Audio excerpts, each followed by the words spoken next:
I just sent the link in the Discord.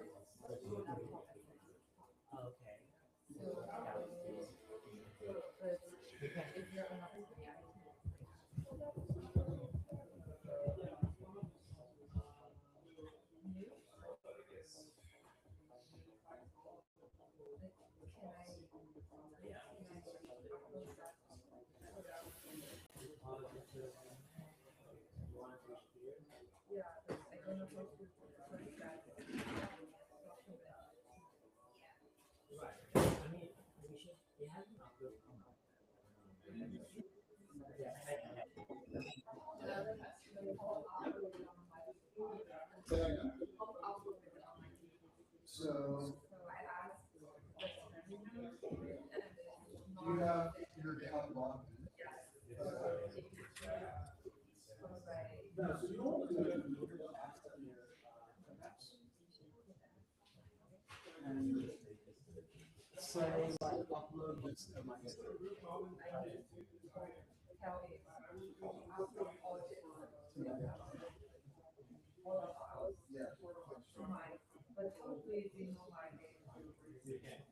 Well, we'll see, because you might have to log in. So I'll say you might have to log in on the terminal.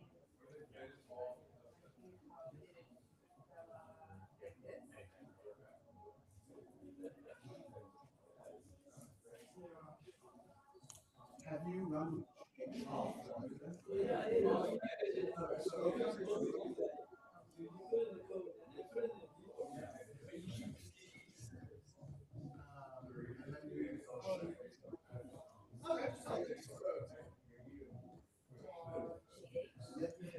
And then you want to run the command GH off.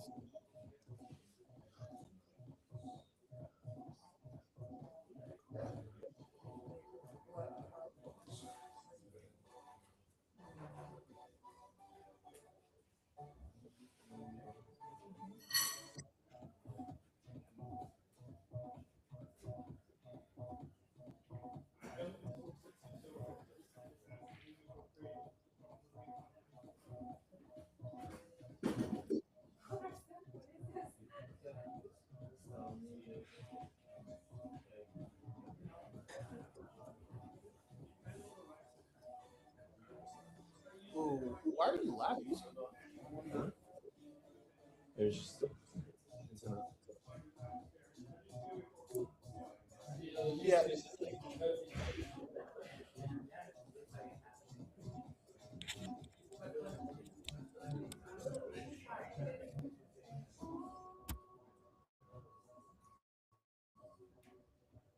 Okay, cool.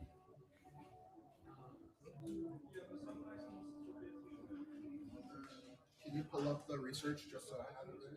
sure. You go through the landing page? Say that again? You go through the landing page? Yeah, it's I pushed it to Prime. Okay, nice. So Yeah, it I've should seen just that. Yeah. be- yeah. Nice.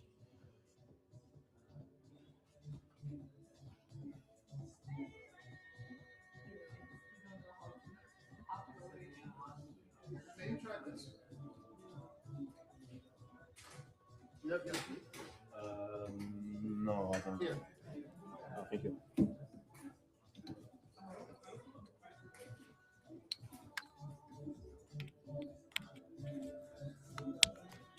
But do you need the treasure?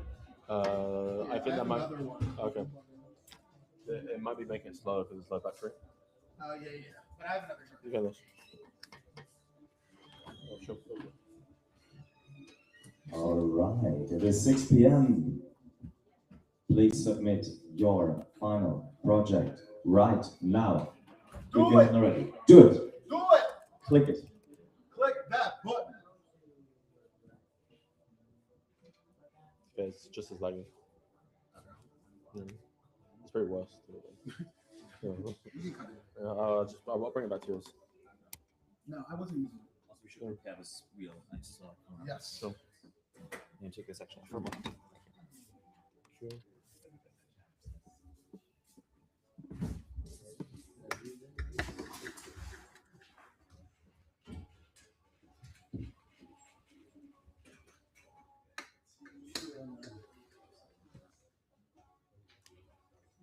All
It doesn't type, but it finished, but it doesn't type.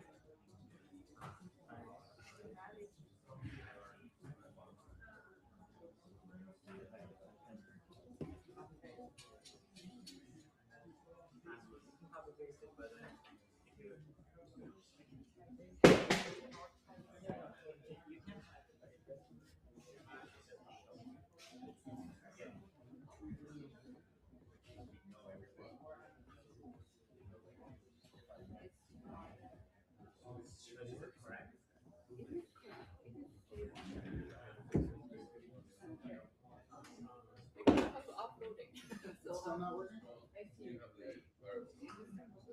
What's the GH off login doing for you? So if you go back to terminal, just type in.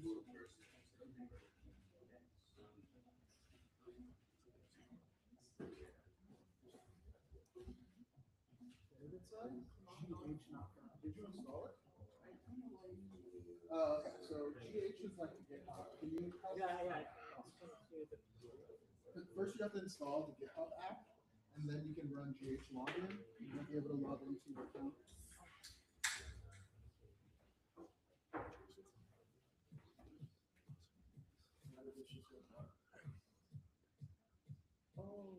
It's because this is covering both.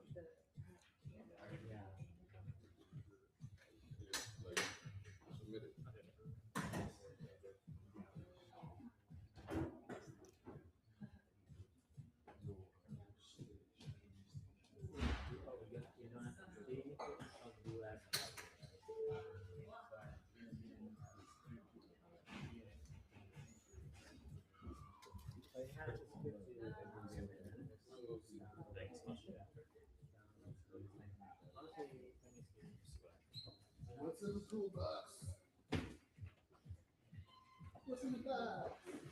Let's just go to, you need to switch over something.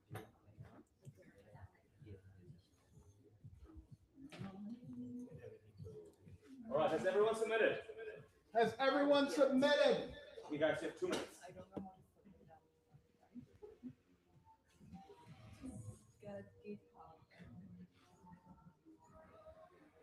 Yeah. Can you just ask? You don't get it now? I have it. I don't know. I need to go to the app.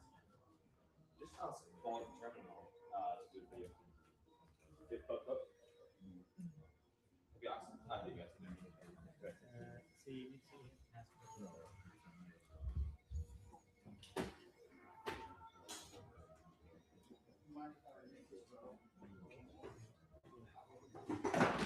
Now you got it.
Yeah, I think it's 5 minutes.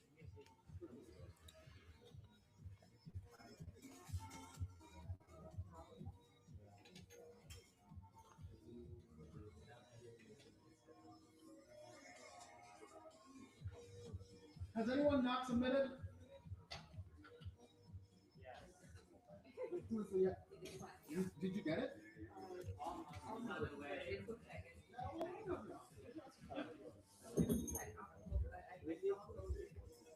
Did you get to log in? Yeah.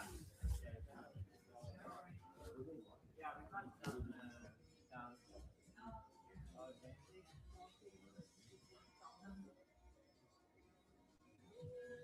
You logged in, right? Yeah, we love it. Yeah. Okay. So now if you just say, Yeah, we can stop and say, because it's not working. Maybe we can.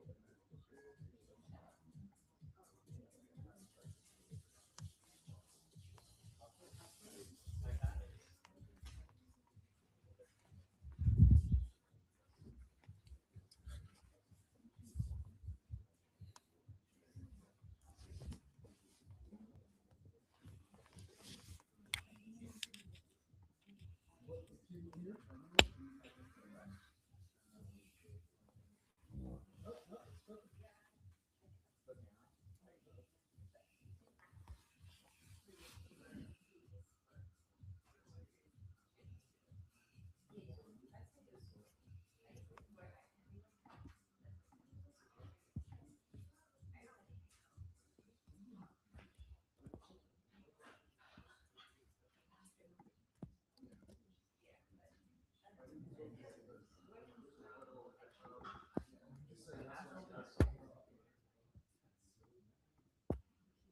yeah, no problem. No, no, it's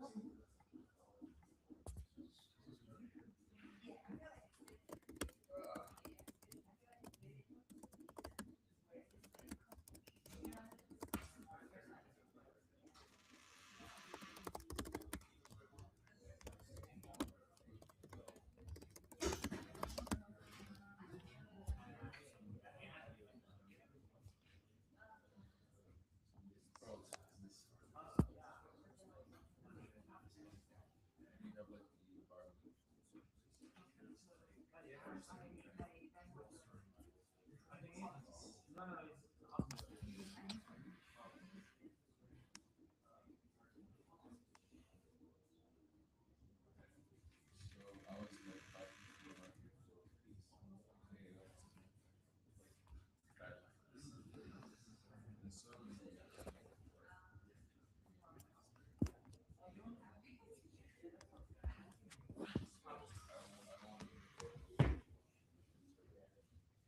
So, excuse me.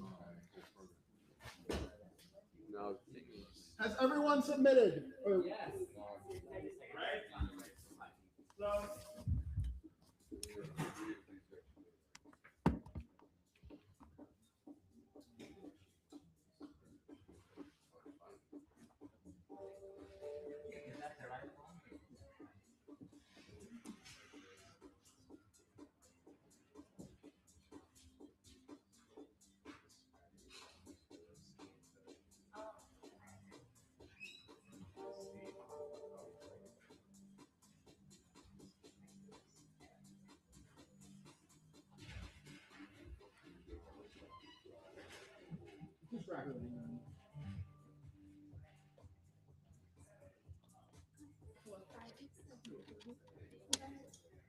I didn't know that. The first or something. So I did not put on containers of first because that's just no content. Then I have shared my GitHub. I may not want to verify, but my GitHub is detailed. What's your name? Sidra. You got fun with that? Yes. Have you done anything cool? While in simple words, I understand the concept, but because this is for marketing and you have to say things using that terminology. Yeah. It becomes like If you haven't followed with that terminology, it can kind of like you can feel uncomfortable. It's like you might understand biology, but you never understand what you did. Because you know what you are, but you may not feel very comfortable with it. you gotta have it to know. Yes, I did. I think in the last call, I was just improving and but I think I quite like it. It's nice. There are customers that are complaining that but they have then the concept is that adversarial. It's like a style fire. Yeah. So it's repeating the looting right there until it goes below a certain threshold. And then there is a pipeline to forward it to right people who are involved in buying. I like it right there. I think I can look at it, but sometimes I may not be able to. So, but all the containers are not there. Yeah, it's okay. So, but you will see the different ones. They are not there. I did not record it while you wrote it. Because why I didn't do it? Because for example, it says person. It does not say YouTube. Yeah. And if it, but if it's in header, then in that case you go and you put it in. Okay, cool. Thanks for coming out. But I might say for them, but it's hard.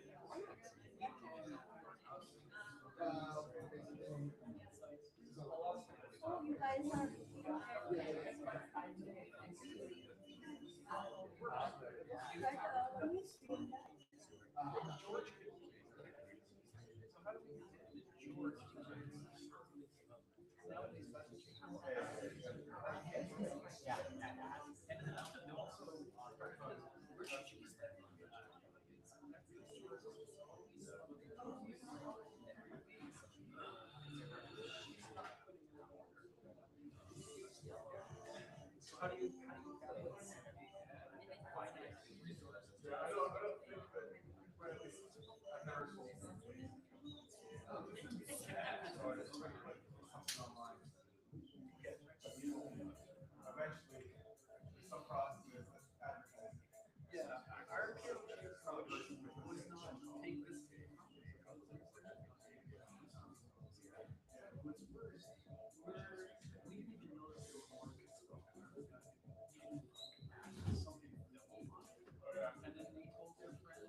ready?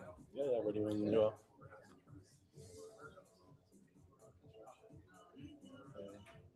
Sorry, did you say hit it? Yeah. Okay. I mean, I can Okay. Lady, Maybe. ladies and gentlemen, thank you for participating in the hackathon today. Let me mute this so that it's not echoing. And before we do the demos, we just wanted to talk a bit about this community that we're building that is behind this event. So I'm going to pass it off to my co-founder and the CEO of Scale Intelligence. Thank you.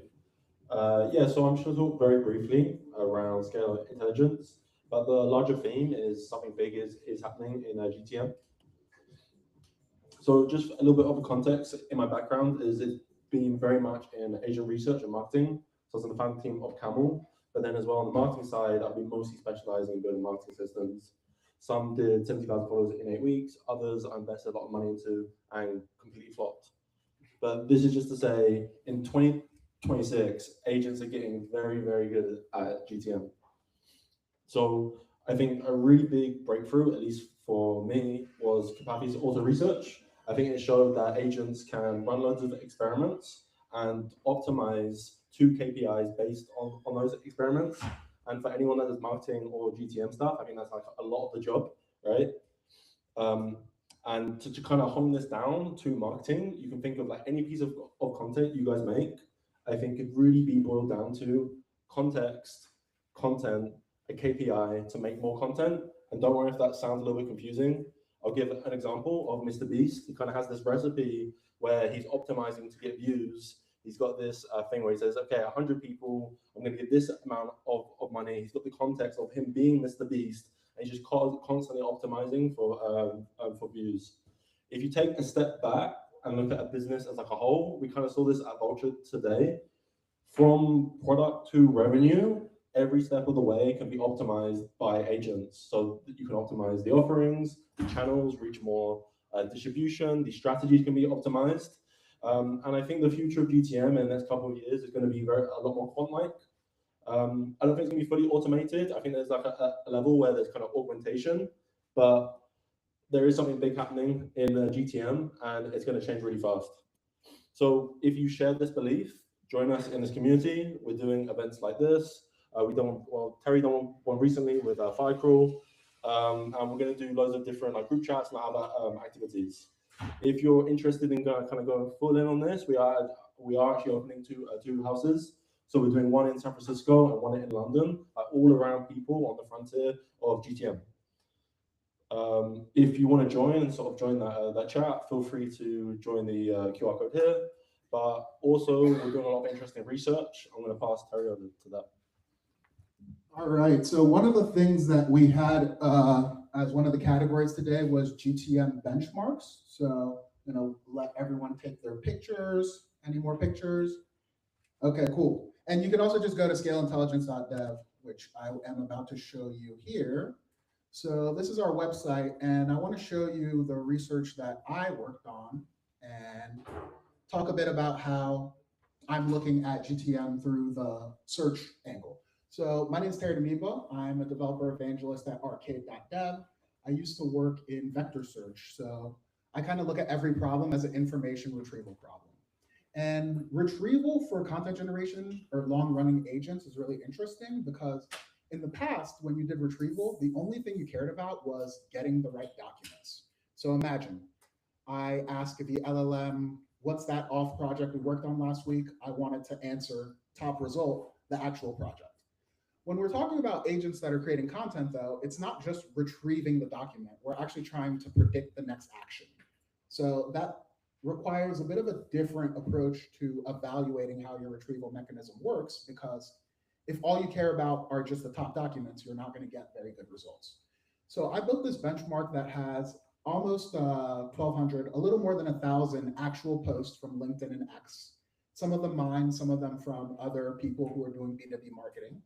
I had 4,400 tasks and then 6 benchmarks and 5 baselines. So the important part, I'm actually going to go down to the results and work my way back up. The important part is this right here, which I found through this research. Basically, the best way to generate content that is going to hit on the KPIs that people care about is having positive, neutral, and negative examples. Why is this important? Typically, if you ask an LLM to make a post, it's only going to look at the positive examples. So it doesn't know what kind of posts didn't work. It also doesn't know what kind of posts were just average. So what I did is I built a data set where we normalize based on each individual account. So let's say your account normally gets 5 likes. If you get 10 likes, that's a big deal. If your account normally gets 100 likes and you get 110, not that big a deal, right? So we're normalizing based on where the account is normally. And what I found was that this BM25 is just keyword search, dense is semantic search, hybrid is a combo. Outcome aware is when the model knows whether the post was successful or not. And contrastive is this kind of paired learning. So if I scroll up here, you can get a better idea of what's going on here. So contrastive is the model that we actually trained for this benchmark. All of these are pretty standard search information retrieval techniques. And like I said, the best results come from when you show the LLM both positive and negative examples, right? Because you can see here that the outcome aware had the best scores and the things we care about, but failure recall, it doesn't know when a post didn't work. So it's going to propose posts that didn't work in the past, and you're going to have bad results. So the big takeaway here is basically A, outcome aware retrieval is a lot better than dense retrieval. Contrastive retrieval is the only method that actually finds those failures. And naive retrieval vote pairwise prediction is basically a coin flip.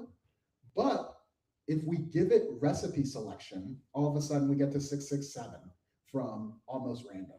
So this is some of the research that we're doing, trying to understand how this content marketing works. And the one thing I want you guys to take away from this is don't use out of the box methods. Whatever your use case is, there's an out of the box method and it probably sucks. You need to be using custom methods for whatever your use case is, or you're going to be one of those people that says, AI can't do content, AI can't do marketing. AI can do it, but you have to give it the right context for it to be able to create that content. So that's the benchmark I worked on. I'm excited to see what other people worked on. And hopefully everyone's got their submissions in. Is that correct? Okay, so I think we can start doing some demos. There was one gentleman who wanted to be first. You still want to be first? Yeah. Okay, come on up.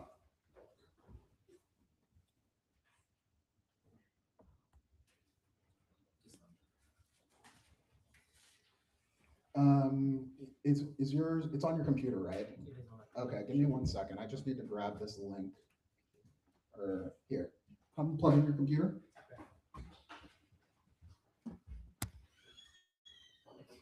I'm going to drop a link inside of the Luma, and that link is going to be what you want to join when you come up here to present, so that you can join the Riverside if you would like your presentation to be recorded. So give me 1 second. I'm going to drop that in the Luma, and if you can join that and present, that would be swell. And presentation is 3 minutes. I will be running a timer, so apologies in advance for the people that I cut off. But we don't want to be here all night, y'all. Okay, so I'm blasting out now the link to the Riverside.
recorded. You can just go ahead and right now.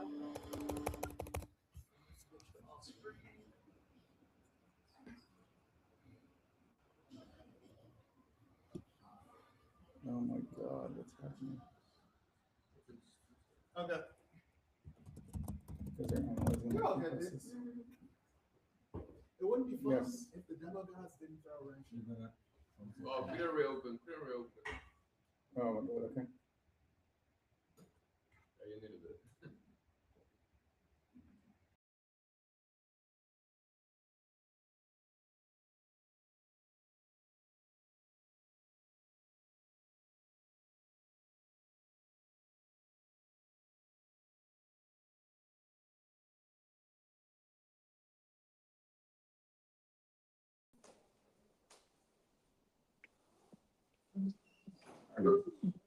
But after we run the meeting and restart and everything. Yeah. Don't worry about it. When you're on the stage, it feels like it's a lot longer. Oh, it's like 10 minutes. Cool. Would be the idea. Entire screen, okay, entire screen is sharing, so people that are remote can see. All right.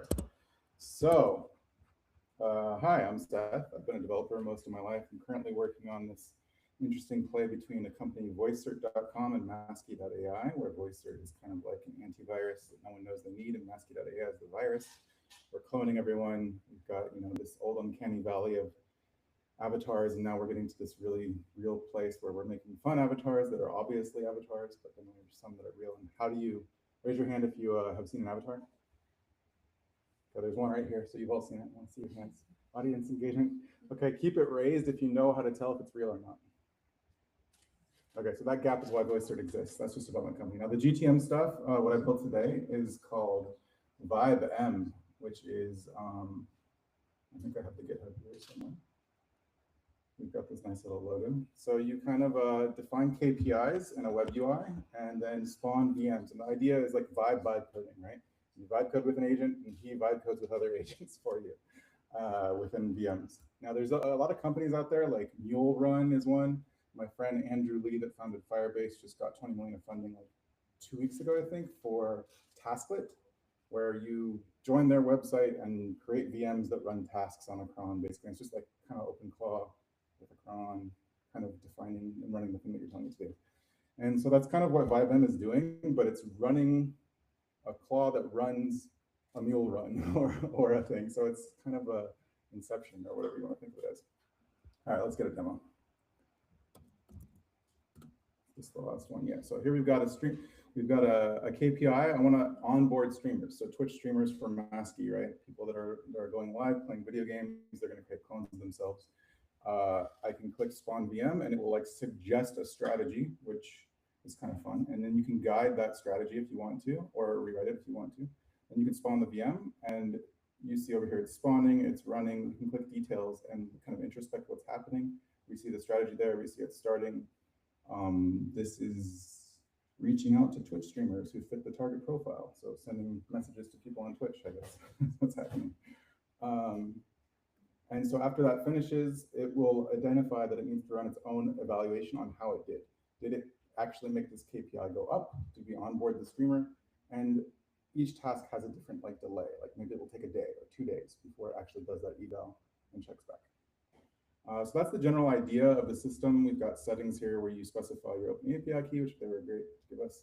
And then you can connect these Mule Run sessions. So I'll give a quick look at Mule Run, which I have too many tabs open now. I think it's,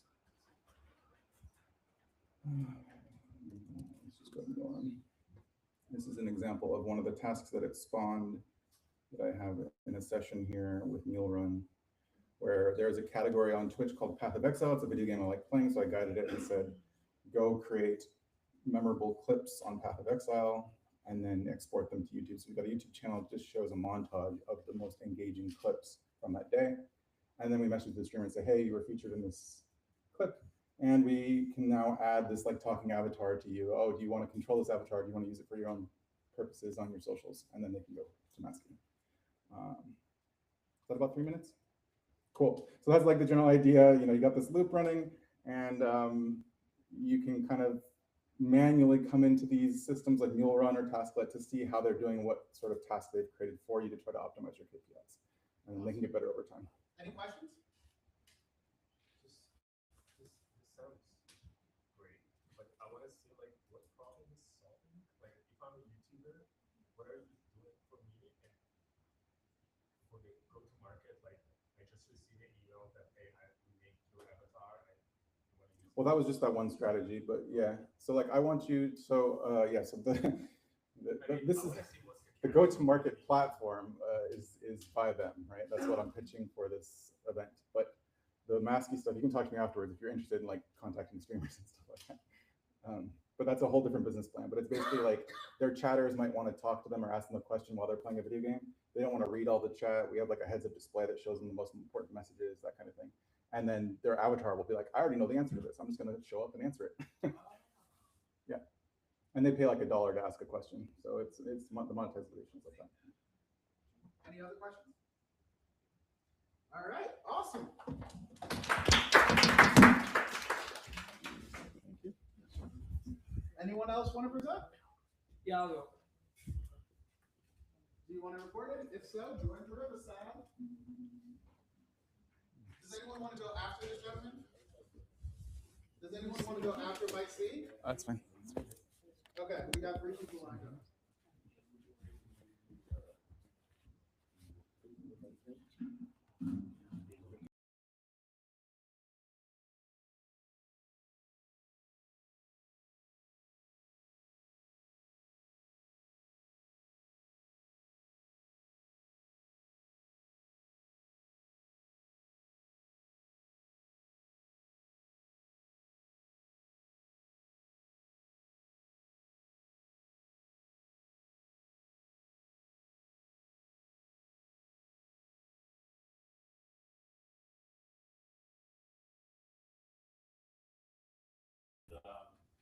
We came across an issue where we wanted to promote our platform to a wide variety of audiences on Instagram, Facebook, and a lot of other platforms. And we reached out and we connected to a lot of different UGC hubs that have all these different creators you could possibly imagine, right? And a lot of the times, most of these hubs did not have real estate creators on here, right?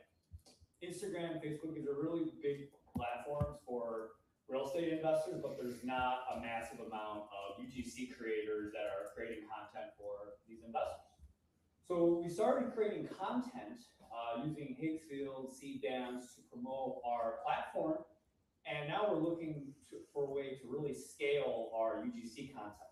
So today we created this platform, UGC at scale, no creators needed. All you have to do is you take the person's name, you add their niche, their voice, their tone and voice, backstory, visual description. The reason why we use these categories because on Notion we have like the entire UGC person, like who they are, their backstory, and everything about them, so that each video that we create, it creates like creates similar videos but with like different types of content circulating different pain points that real estate investors go through. The videos take around 3 minutes to generate, and that would take up the entire of my pitch. So I'm just going to show you what types of videos that it created. Created a few of them.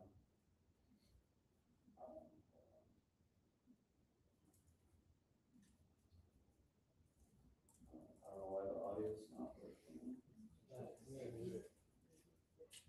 Your computer is good.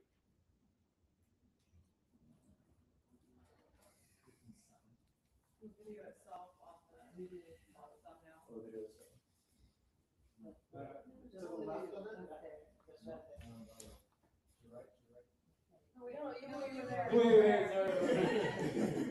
Wait. On the right. Wait, here, wait, I'll just download the video. Sorry. You're all good, dude. Teamwork makes the dream work. Everyone wants to deal because you're funding management for closing. My hard money lender first goes to be 3 days out. And my constructors on standby, deposit risk, no back. Now I only work with lenders who have real-time doc dashboards, firm office schedules before I sign. Want to see exactly how I vet these lenders? It's all in the bio. It created a lot of text for this very short video, but you get the point. And then from here, once you like a video that you have picked, you can launch your UGC campaign, and it'll send it to Facebook, Instagram, X, TikTok, everywhere. And then once you have posted your video, you can check the analytics of the video, and you can see all the views, likes, comments, and for each video that you create, it'll use all of this information to create a better video. To get more engagement and hopefully generate more leads for your business. So, yeah. Question. Is this whole pipeline actually already working? Not quite yet, but it'll get there though. But you can prompt it though for what types of creators you want, and it'll generate video based off of that. I was working on setting up like the Facebook API, Instagram API, all the APIs to post everything and pull the analytics from it. So the auto posting is not there yet, but only the first step was. Yeah, where it creates the video. Yeah, that's it. Thank you. All right, next up we got my good friend Mike C. Mike C, if you want to have your presentation recorded. Oh, you're already in there. You're fast. I'm there. Okay, get in there. I'm there. Okay.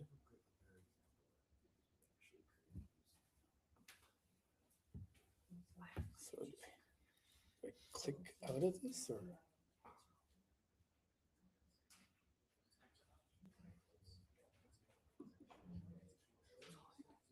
Terry, what am I doing here? Signal not detected.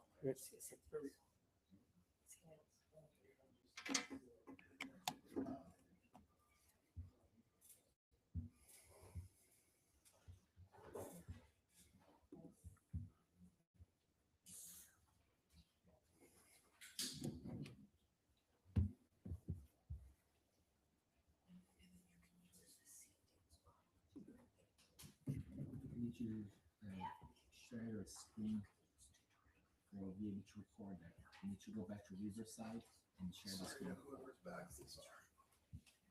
Go back to Riverside. Riverside there.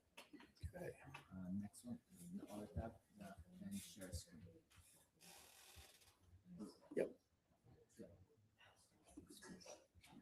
Entire screen. Sorry about that. Are we good?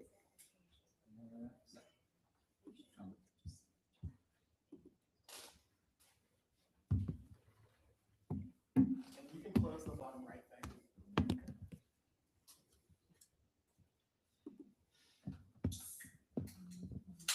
Okay. Sales is human. Websites, chatbots, and agents are powerful tools. They help with outreach, research, and follow-up, but people understand the customer. They build trust. They handle objectives, and they know the right next moves. Hi, I'm Mike C., and I work at a small startup building IoT devices and services. And like many startups, we know how hard it is to find customers and close deals. It is this environment a sales rep has to be 10x. And Sales Sage is the force multiplier for the human seller. So what's the problem? We are seeing that sales reps can fly blind into customer calls. Sales execution is slow and inconsistent, and teams do not learn fast enough from every deal. The solution is to have Sales Sage. Sales Sage supports the full sales lifecycle: preparation, live execution, and follow-up. It helps reps get ready before the call, stay sharp during the call, and take the next move to actually close the deal. Our tech stack uses all 4 sponsors: Vultr, Tavily, Quadrant, and OpenAI. So how does it work? Sales Sage has 3 components. The first is prep. Based on the customer, prior calls, industry contact, and deal state, Sales Sage prepares the rep with questions, research, an agenda, focus areas, and provides rehearsal. The next step is the process. That's the actual call itself. So during the call, Sage stays by the rep. It tracks the conversation and listening for buying signals and risks and suggests and gives cues to improve the outcome. The third is post. After the call, Sage breaks down what happened, scores the opportunity, recommends next actions, drafts follow-ups, and gives the rep coaching feedback. For today, I was able to stand up the post step, and now I'll demo that for you.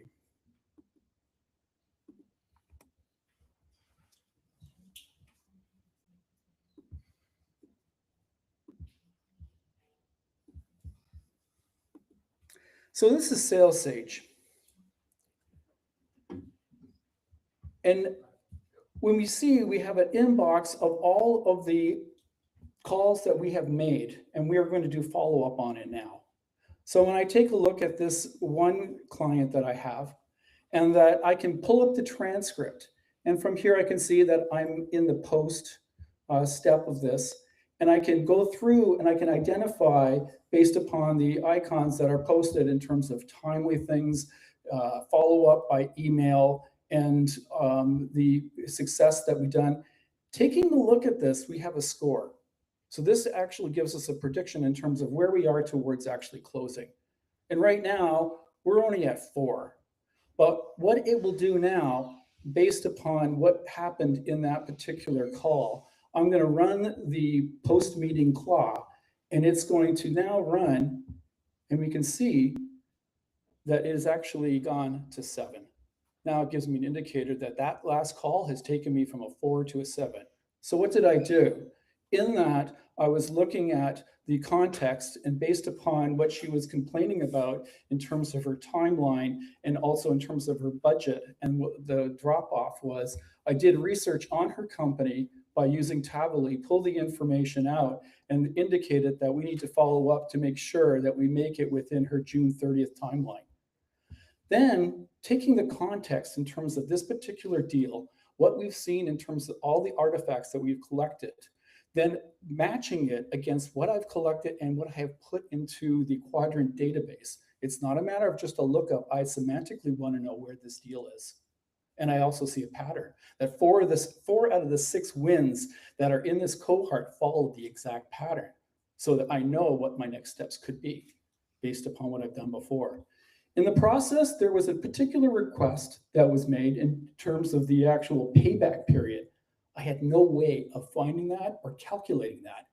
So what I did is I launched OpenAI, and I created a codex. And from there, I created the code, I ran the code, and now I have the answer that I can respond back to the customer. And then I can draft this follow-up and put that and send it through HubSpot. So humans will continue to close sales, and Sales Sage will be the force multiplier. Thank you. Any questions for Mike? Yes. This is great. I'm just curious, is this with the assumption that the salespersons are doing their job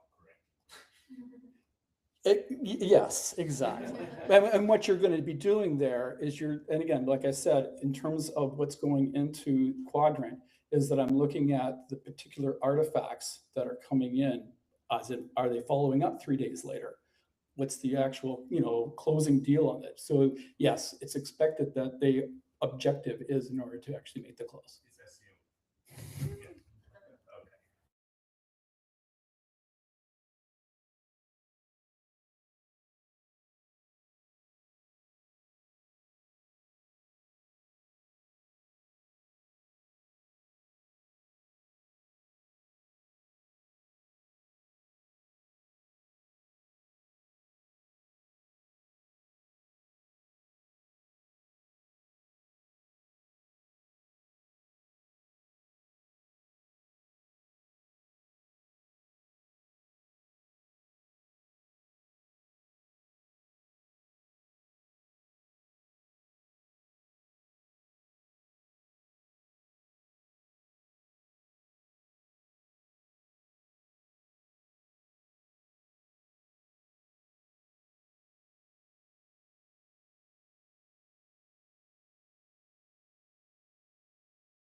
Hello. Okay.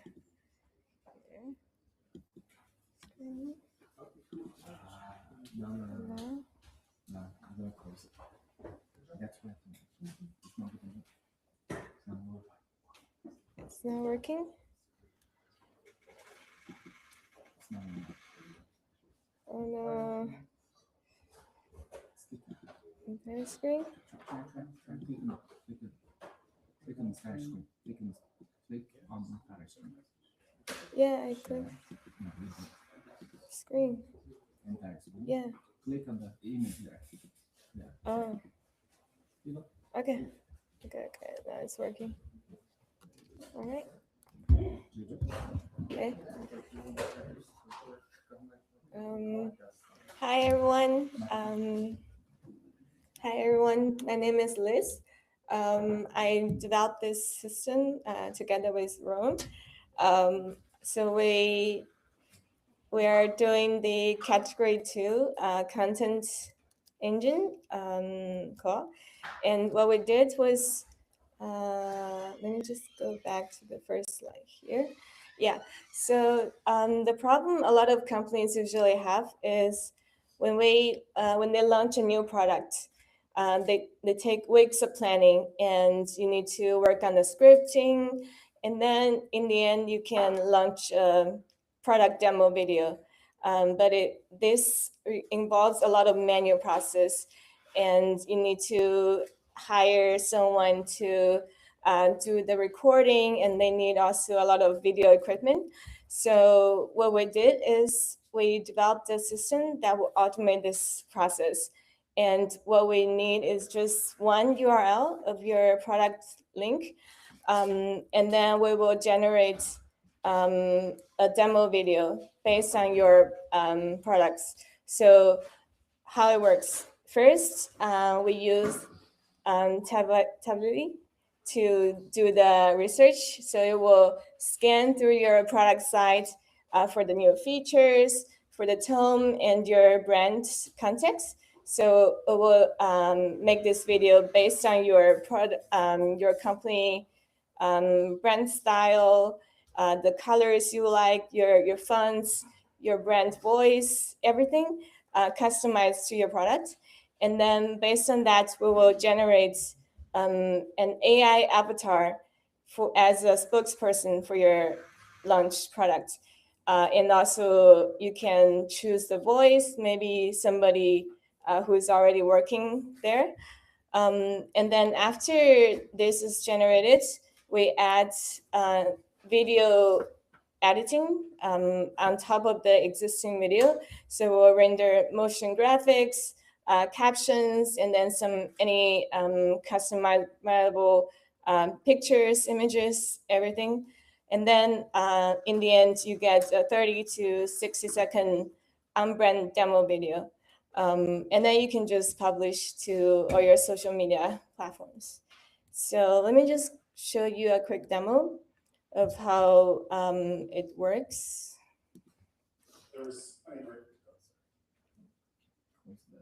Okay, let me just close this. So for the sake of time, I'm not gonna run this because it's gonna take a lot of time to render. So this is what I did. And I'm putting a link of Arise Phoenix. It's for those of you who don't know, it's a open source AI eval product. So basically it does observability and evals for your project.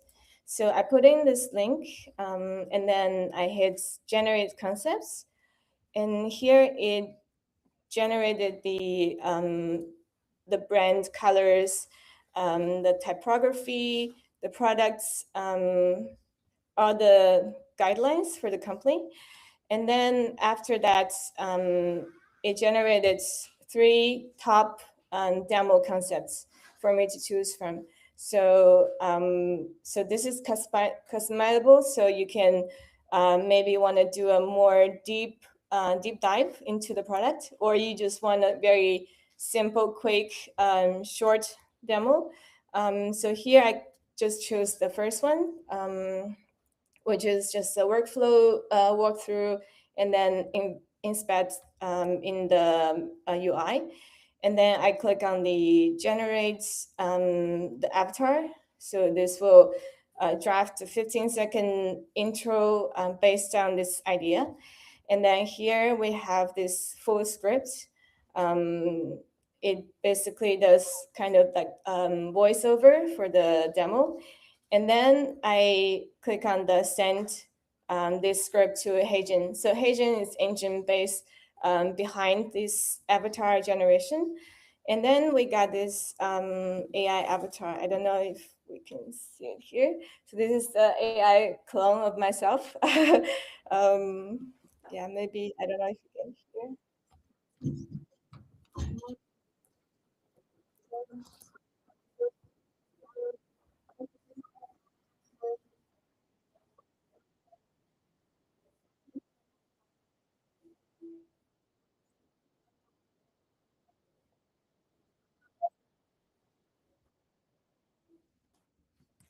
Yeah, so this is just a very quick 15-second demo.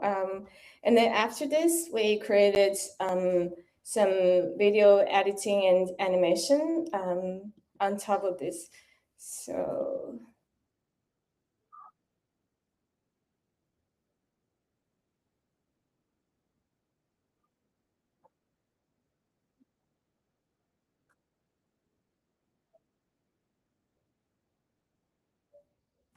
yeah, so because of the time strain, so I was only able to make it a very short, brief overview. There are definitely things that can be improved. So for example, like here a lot of text, you can see like there was some overlapping of things. Yeah, but so yeah, they definitely need to improve, but that's what I got. Thank you. Any questions for Liz? I have a question. Yes. When you were coming up with the like brand stuff, so I noticed you extracted, for example, the colors. How did you decide like what matters for the brand and what doesn't? So this is based on the company website. So a lot of the website, they have dedicated pages for their brand guide. So that will definitely be helpful. But yeah, I agree. It will be problematic if they already don't have this guideline already. Yeah.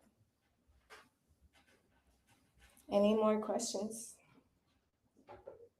All right. There's Oh, sorry, my bad. No, I just wanted to add that maybe if it's not correct, the guidelines that it picks up from the website, you can like modify that. Yeah, that's a great idea. Yeah, thank you. Yeah. How does the video editing work? What toolkits are you using? Oh yeah, so we use Hyperframe from HeyGen.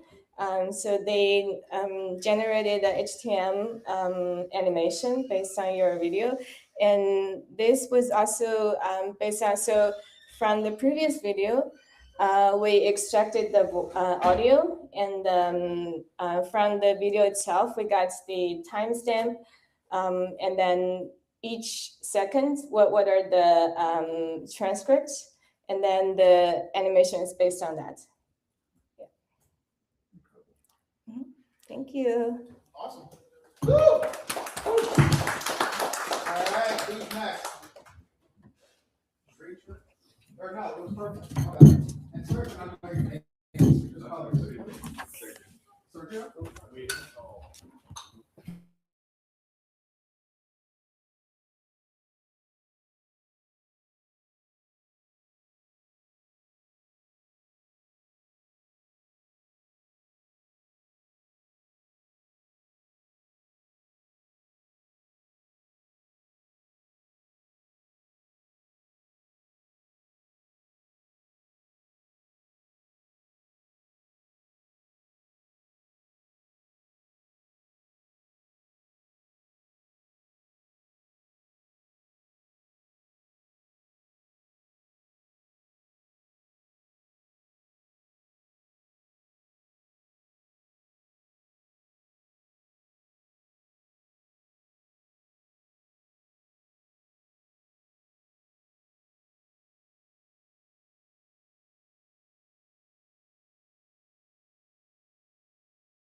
But you have to send it over like Claro, Atigo, or something, right?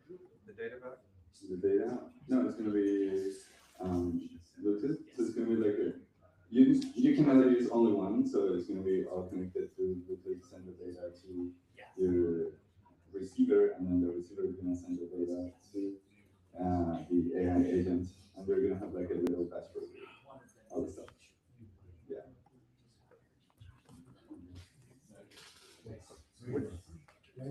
Any more questions? What's the range on the Bluetooth back to the hub? Oh, back to receiver? Mhm. About 8 to 15 feet. Very short, but like is going this first version of it. I'm trying to target boutique hotels and small farmers that boutique hotels sometimes grow their own food, right? And it's organic and all this. So the whole like the selling point of this is to be able to show that your food is sustainable and that you're growing organic food, chemical free, pesticides free. So a couple of things. One is, will you doing this, can you prove that your farm is pesticide free if you put these installed? You can prove the health of your soil. Okay. And when you're using pesticides, you're basically killing specific I don't know. It's just because if the answer is yes, that's a great signal for people who only want to shop pesticide free. Exactly. There's proof from the soil, right? And yeah, that for farmers is going to be great because they can sell more expensive, and you can also have like certificates. And, yeah. I have more questions. So if your soil is not healthy, what are the remediation steps you can take? Remediation. Okay, so that's the second part of the agent. It's going to give you suggestions on natural medicine and how to take care of the health of the soil. So basically, food plant and stuff like that can be recreated with organic, like through organic methods. Yeah. Cool. Nice mission.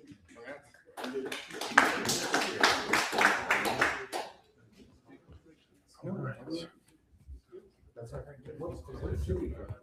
When I actually might go back to Medellin tomorrow or next week, I'll be here. Or they got a concert in the Arboretum next weekend, right? Well, no, anyway. All right. Hello, my name is Ivan. I'm creating the tool like called Nodex, and I spent a lot of time building it. So I pretty much used it for today's hackathon.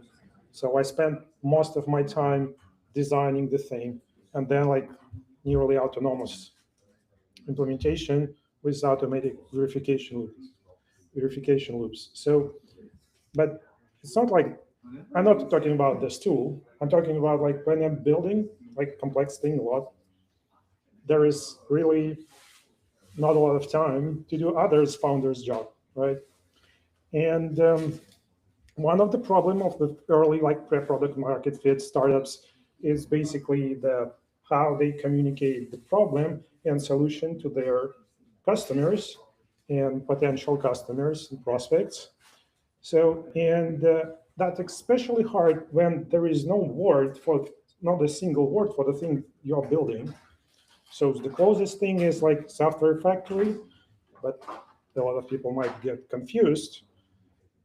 And it's still like, you cannot like listen to every podcast your potential customers listen. You cannot like read every tweet your potential audience like reading.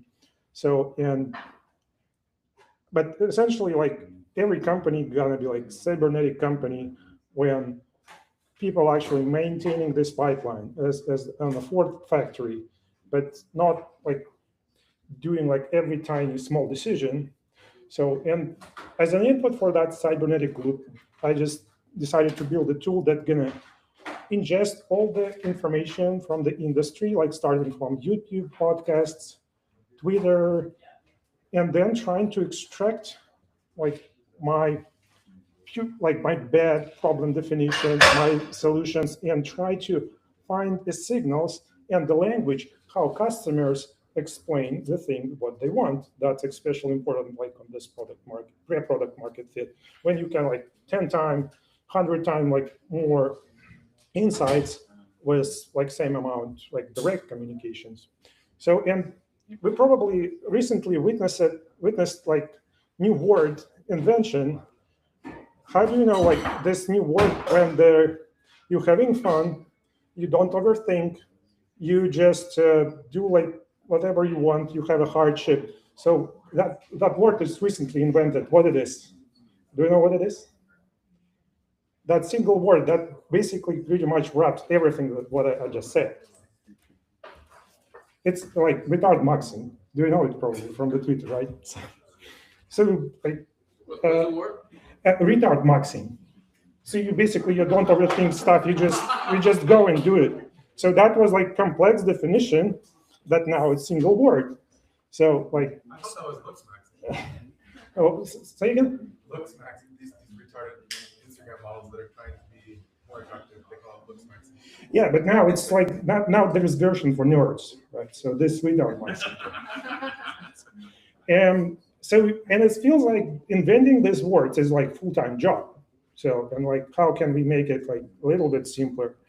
So that's that dashboard is basically visualization observation layer on top of the 5 Hermes agents, which are operating in files and YAML files, and they basically like editing files, but we have the single dashboard for that observation.